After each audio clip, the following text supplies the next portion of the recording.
Welcome back to MAGA America. Looks like Trudeau didn't want to be America's 51st state. Let's see what he has to say. Bon matin. Every morning I've woken up as Prime Minister. I've been inspired by the resilience, the generosity, and the determination of Canadians. It is the driving force of every single day I have the privilege of serving in this office. Canada's finally free. That is why, since 2015, I've fought for this country, for you, to strengthen and grow the middle class. Why we rallied to support each other through the pandemic, to advance reconciliation, Lockdown, to defend free trade on this continent, to stand strong with Ukraine and our democracy, and to fight climate change and get our economy ready for the future. We are at a critical moment in the world. Good thing you're leaving. No, I'm a fighter. Every bone in my body has always told me to fight because I care deeply about Canadians, I care deeply about this country, and I will always be motivated by what is in the best interest of Canadians. And that's for you to leave. And the fact is, despite best efforts to work through it, Parliament has been paralyzed for months after what has been the longest session of a minority parliament in Canadian history. That's why this morning I advised the Governor-General that we need a new session of Parliament. She has granted this request, and the House will now be prorogued until March 24th. Over the holidays, I've also had a chance to reflect and have had long talks with my family about our future. Throughout the course of my career, any success I have personally achieved has been because of their support and with their encouragement. So last night over dinner, I told my kids about the decision that I'm sharing with you today. I intend to resign as party leader, as Prime Minister, after the party selects its next leader through a robust, nationwide, competitive process. Last night, I asked the President of the Liberal Party to begin that process. This country deserves a real choice in the next election, and it has become clear to me that if I'm having to fight internal battles, I cannot be the best option in that election. A new Prime Minister and leader of the Liberal Party will carry its values and ideals into that next election. I'm excited to see the process unfold in the months ahead. We were elected for the third time in 2021 to strengthen the economy post-pandemic and advance Canada's interests in a complicated world. And that is exactly the job that I and we will continue to do for Canadians. Joe Biden 2.0. Merci beaucoup, mes amis. Thank you, Prime Minister. We'll now go to questions, starting with Laurence Martin, Radio-Canada. Bonjour, Monsieur Trudeau. Vous vouliez le faire. Try to speak one language, Canada.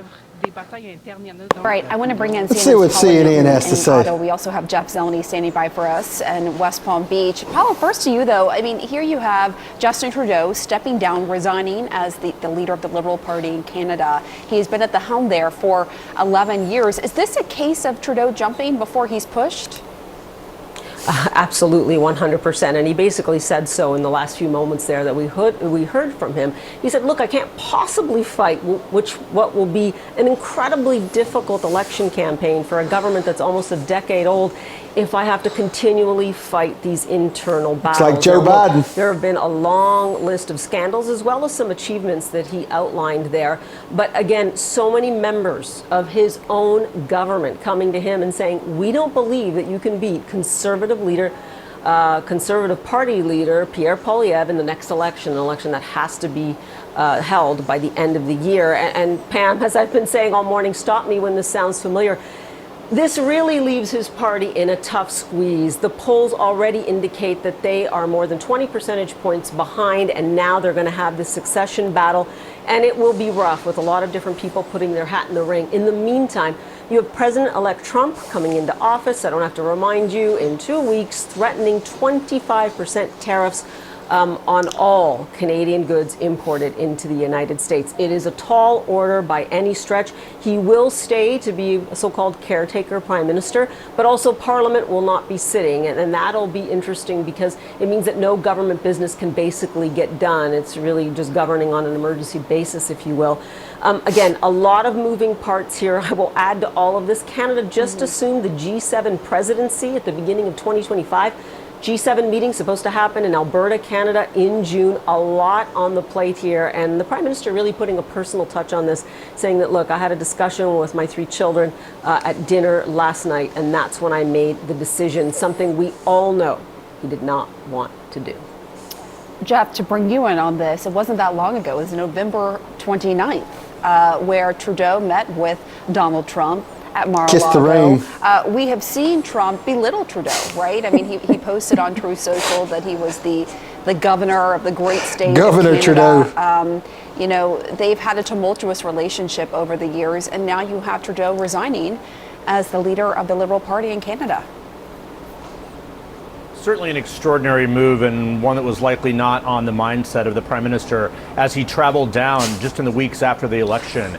As you were saying, Pamela, that was a chance for Justin Trudeau to perhaps look for a lifeline from Donald Trump for his own leadership in Canada. That, of course, did not happen shortly after that dinner in Mar-a-Lago. And it was not a bilateral meeting. It was not a long conversation. Justin Trudeau was seated at a dinner table with about 10 other people or so. So perhaps that was also a sign of just the level of the meeting was rushed in some respects, but was also certainly not a long conversation about things to come. But since then, Donald Trump has been belittling and mocking the Prime Minister, of course, the beleaguered Prime Minister, as well as suggesting that Canada should be the 51st state of the United States. Of course, not going to happen, regardless of who the Prime Minister is. However, this does certainly raise questions for Donald Trump as well.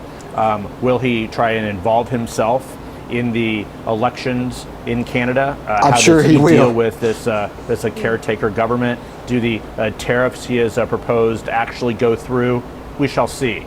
There are more questions at this very moment, as is often the case here, than there are answers. But 2 weeks from now, Donald Trump, after taking the oath of office, 2 weeks and 1 hour from now, this will be his challenge and his problem as well. But for now, no question, this is a very major development that certainly was not foreseen when Justin Trudeau came down here to Palm Beach just a few weeks ago, Pamela. Yeah, you mentioned, we'll have to wait and see if Trump meddles in this upcoming election in Canada. You also have to wonder if Elon Musk will be weighing in as well. We've seen him weigh in other elections in other countries. So a lot to keep our eye on here with this breaking news of Justin Trudeau resigning as the leader of the Liberal Party in Canada. Thank you both, Paul Newton.